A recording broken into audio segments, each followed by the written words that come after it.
और इस बीच खबर यह भी है कि उड़ी सेक्टर में एलओसी के पास से आर्मी और बीएसएफ ने 2 संदिग्धों को गिरफ्तार किया है। दोनों का ताल्लुक पीओके से बताया जा रहा है और सूत्रों के मुताबिक दोनों संदिग्धों ने 12 से 18 आतंकियों की घुसपैठ करवाई है।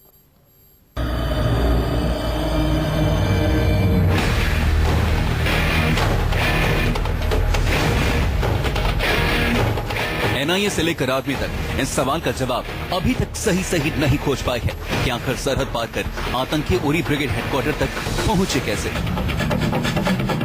उरी में आर्मी कैंप तक पहुंचने में आतंकियों की किसने मदद की। न्यूज 24 को मिली एक्सक्लूसिव जानकारी के मुताबिक आर्मी और बीएसएफ ने गुरुवार को 2 संदिग्धों को गिरफ्तार किया। इन दोनों को उरी सेक्टर में एलओसी के पास आर्मी और बीएसएफ ने गिरफ्तार किया। न्यूज 24 के पास दोनों के बारे में पूरी जानकारी है, लेकिन सुरक्षा कारणों से हम आपको सिर्फ इतना ही बता सकते हैं कि ये दोनों पीओके में खिलाना के रहने वाले हैं। इसमें से एक की उम्र 15 साल और दूसरे की 16 साल है। सूत्रों से न्यूज 24 को मिली जानकारी के मुताबिक देखने में मासूम ये दोनों संदिग्ध आतंकियों के गाइड का काम करते थे।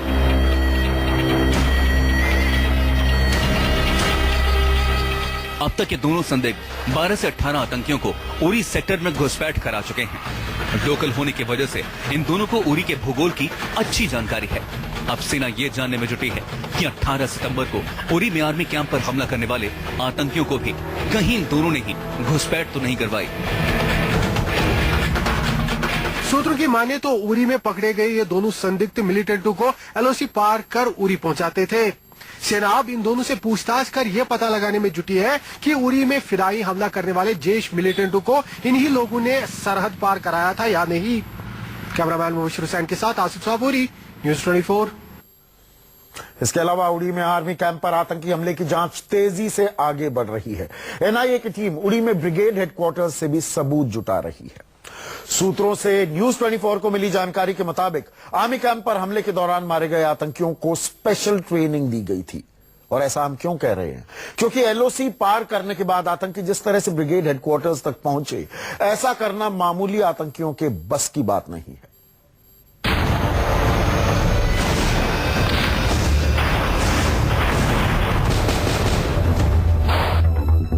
18 सितंबर की सुबह उरी में आर्मी कैंप पर जो हमला हुआ उसने पूरे देश को हिलाकर रख दिया। आर्मी इस बड़े आतंकी हमले की अपने स्तर पर जांच कर रही है। वहीं सरकार ने इसकी जांच राष्ट्रीय सुरक्षा एजेंसी यानी एनआईए को सौंप दी है। उड़ी में सेना के कैंप पर हुए हमले में भारत की तरफ से मल्टी एजेंसी जांच चल रही है और जांच में ये बात निकल कर आ रही है कि सीमा पार से यानी कि पाकिस्तानी फौज में ट्रेंड किए हुए लोग इस हमले को अंजाम दे सकते हैं। जिस तरीके से नियंत्रण रेखा पार करके कई किलोमीटर तक अंदर आना और सटीक जगह पे पहुंच जाना जीपीएस और नक्शे की मदद से, ये वही लोग करते हैं, फौज के लोग, जिनको पूरी इस तरह की उनको ट्रेनिंग दी जाती है। तो इन पहलुओं पे एजेंसियां जांच कर रही हैं कि क्या इसमें पाकिस्तानी फौज का हाथ है। खुफिया सूत्रों से न्यूज 24 को मिली जानकारी के मुताबिक जिस तरह से आतंकियों ने उरी में आर्मी कैंप पर हमले को अंजाम दिया, उससे एक बात तो तय है कि मारे गए 4 आतंकवादियों को मिलिट्री ट्रेनिंग दी गई थी। वहां पर जो कैंप हैं वो वहां पर आतंकवादियों को ट्रेन किया जाता है, उनको फंड किया जाता है, उनके लिए सैंक्चुरीज बनी है और वो वहां की फौज के निगरानी में सब कुछ किया जाता है। फौज और उनकी जो खुफिया एजेंसी है इंटर सर्विसेज इंटेलिजेंस, वो इस रास्ते एलओसी से उरी ब्रिगेड हेडक्वार्टर की दूरी करीब 6 किलोमीटर है। साधारण आतंकियों के बस की बात नहीं कि वो इतना बड़ा खतरा लेते हुए सीधे अपने टारगेट तक पहुंच जाएं। ये पूरी फौजी ट्रेनिंग है। जितने भी आतंकी वहाँ पे हैं, हम वो बोलते हैं वो तो भाई अपने मुजाहिदीन हैं, इसके लिए लड़ रहे, देश के लिए लड़ रहे। वो सारे के सारे फौजी हैं, बिना यूनिफॉर्म के हैं पर फौजी हैं। एलओसी से ब्रिगेड हेडक्वार्टर के बीच आर्मी और बीएसएफ के कई चेक पोस्ट हैं, जहां हमेशा स्नाइपर्स तैनात रहते हैं। ऐसे में स्नाइपर्स की नजरों में आए बिना टारगेट तक पहुंचने की स्पेशल ट्रेनिंग आर्मी के स्पेशल कमांडोज को दी जाती है और सरहद पार करके बिना स्नाइपर्स की नजर में आए सीधे उरी आर्मी कैंप तक हमलावरों का पहुंचना साबित करता है कि चारों को मिलिट्री ट्रेनिंग दी गई थी।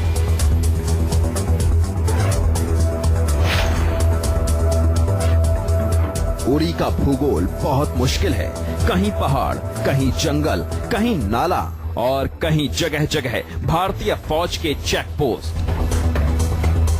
टारगेट के बारे में पूरी जानकारी थी, ऐसी ट्रेनिंग फौजियों को ही दी जाती है। मौके पर तैनात संतरी ने एक आतंकी को 5 मिनट के भीतर ही मार गिराया, लेकिन बाकी के 3 आतंकियों को मार गिराने में घंटों लगे। ऐसी खतरनाक लड़ाई की ट्रेनिंग सिर्फ मिलिट्री ही देती है। ऐसे में एनआईए इस बात की भी जांच कर रही है कि उरी में मारे गए सभी चारों हमलावर आतंकी थे या पाकिस्तानी आर्मी के जवान। प्रशांत देव, न्यूज़ 24, दिल्ली। टारगेट के बारे में पूरी जानकारी थी, ऐसी ट्रेनिंग फौजियों को ही दी जाती है। मौके पर तैनात संतरी ने एक आतंकी को 5 मिनट के भीतर ही मार गिराया, लेकिन बाकी के 3 आतंकियों को मार गिराने में घंटों लगे। ऐसी खतरनाक लड़ाई की ट्रेनिंग सिर्फ मिलिट्री ही देती है। ऐसे में एनआईए इस बात की भी जांच कर रही है कि उरी में मारे गए सभी चारों हमलावर आतंकी थे या पाकिस्तानी आर्मी के जवान। प्रशांत देव, न्यूज़ 24, दिल्ली।